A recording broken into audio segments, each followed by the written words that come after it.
De un libro, un cuento, Pantaleón y las visitadoras, publicada en 1973, y es una novela del escritor peruano Mario Vargas Llosa, que mezcla humor y crítica social. La historia de la novela sigue al capitán Pantaleón Pantoja, un oficial del ejército extremadamente disciplinado a quien se le encarga organizar un servicio secreto de prostitutas, llamadas de forma eufemística visitadoras, para satisfacer las necesidades de los soldados en zonas remotas de la selva amazónica. Es una obra provocadora, divertida y profundamente crítica. Había una vez un hombre que no sabía lo que era desviarse un milímetro del camino del deber. Se llamaba Pantaleón Pantoja y era capitán del ejército peruano, un modelo de funcionario militar, serio, pulcro y metódico. Vivía en Lima con su esposa, la correcta y devota Pocha, en una casa ordenada, con cortinas nuevas y sábanas almidonadas, y donde nunca faltaba el rosario a la hora del ángelus. En el ejército lo consideraban un hombre de cuadro de confianza, alguien a quien se podía encomendar una tarea dedicada, porque nunca haría preguntas. Por eso lo eligieron a él. Por eso lo enviaron a Iquitos, en plena selva peruana, bajo una misión confidencial de alto nivel, aunque nadie quiso explicar los detalles al principio. Cuando por fin le revelaron el encargo, se quedó helado. Su voz no le salía, su bigote temblaba. Organizar un servicio de prostitutas para el ejército. Así, sin rodeos, se lo explicaron. Los soldados, destacados en la Amazonia, estaban cometiendo excesos. Violaciones a mujeres locales, agresiones, brotes de violencia y enfermedades venéreas. La moral y la disciplina estaban por los suelos. El alto mando decidió entonces crear un sistema de descarga sexual controlada y profesionalizar el servicio. Todo debía ser secreto, no figura en ningún documento oficial, pero debía funcionar como un servicio militar más, con eficiencia, logística y resultados. Pantoja al principio se dignó. Él jamás había dicho ni siquiera un chiste verde.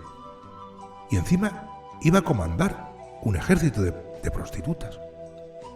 Pero su formación no permitió la desobediencia. Se tragó sus principios y partió al este, al Amazonas, dejando atrás la costa gris para integrarse en la espesura de la verde selva. En Iquitos se presentó como representante de una empresa de servicios de transporte, la Compañía de Servicios Especiales de Frontera. En realidad era la tapadera para montar lo que sería su obra maestra logística, el servicio de visitadoras para guarniciones, puestos de frontera y afines. Pantaleón lo organizó con devoción casi religiosa. Cada paso, cada detalle estaba en el manual: el reclutamiento, el transporte, las condiciones sanitarias, el trato a los usuarios y a los soldados y los derechos también de las visitadoras.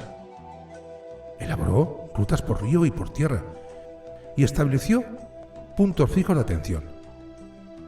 Y hasta aplicó encuestas de satisfacción. Las primeras visitadoras llegaron de Lima, de Trujillo, de Piura y algunas de provincias vecinas.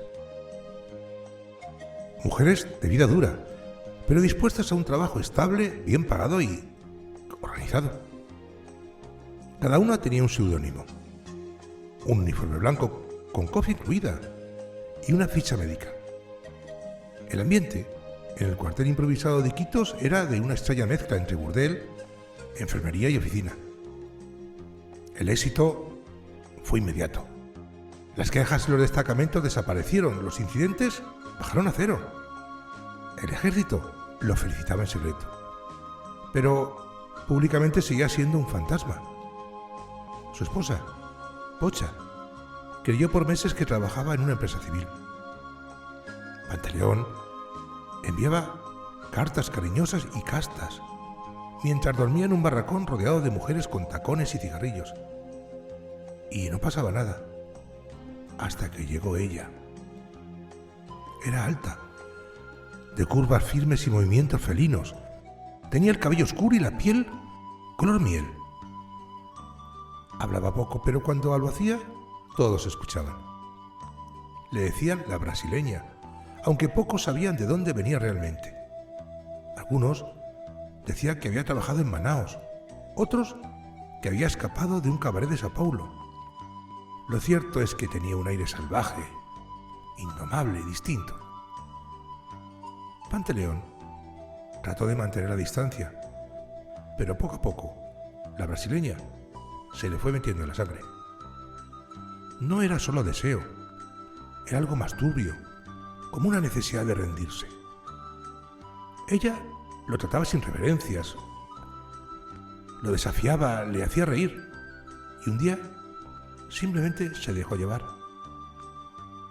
El capitán recto, el esposo perfecto, el militar ejemplar, empezó a vivir una doble vida.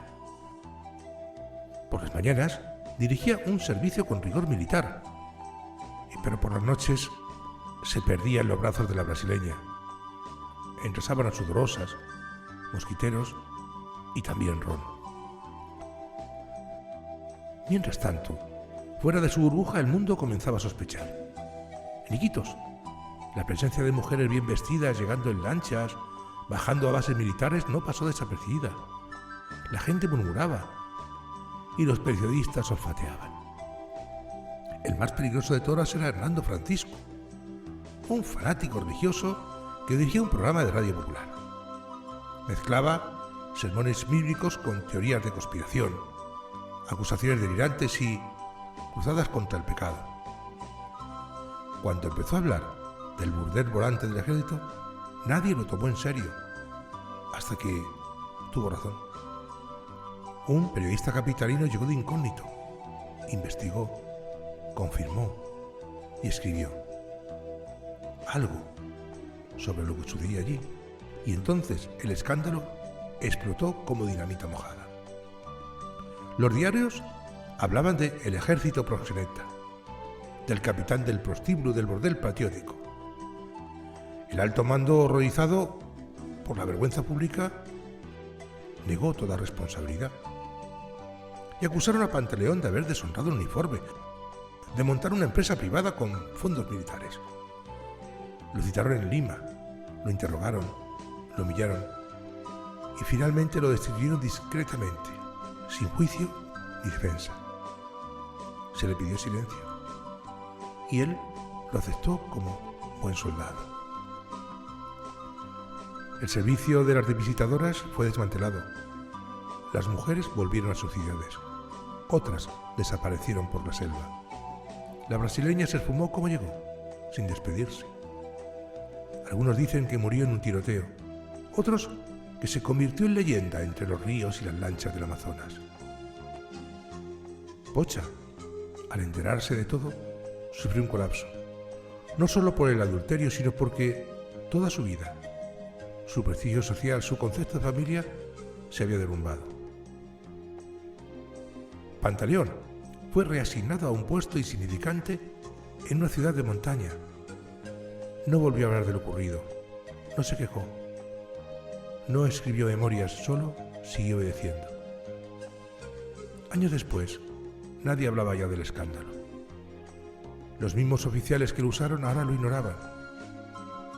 El ejército volvió a cerrar los ojos a lo que ocurría en sus destacamentos.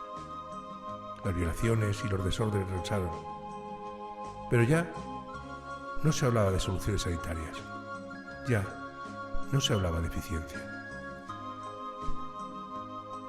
Solo queda una leyenda, la del capitán que organizó el prostíbulo perfecto y que fue castigado por haberlo hecho demasiado bien.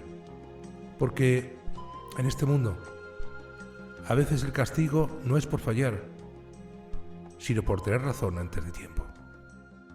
Que tengas un feliz día.